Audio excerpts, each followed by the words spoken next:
Најмалку 2, а за некои дури и 4 дена може да биде долг великденскиот викенд. За оние што имаат планови од управата за хидрометеоролошки работи велат. Во деновите од викендот, во сабота и во недела, значи ќе имаме стабилна временска состојба, ќе преовладува сончево време со мала до умерена облачност.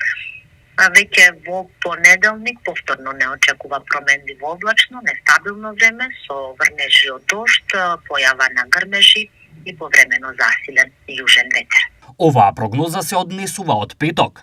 Меѓутоа, какво време не очекува до петок? Од денес па се до петок ќе имаме променливо облачно време со локални врнежи од дожд.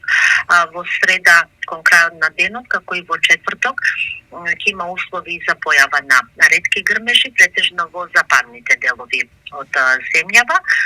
Ќе биде и поветровито, особено долж поврдарието, ќе дува умерен, повремено засилен јужен ветер.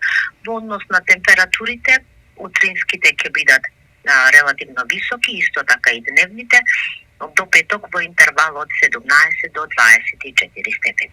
Ова значи дека плановите ќе бидат добри за сите, без оглед дали викендот ќе го искористат кај нас, за патување или на повисоките планински предели во државата.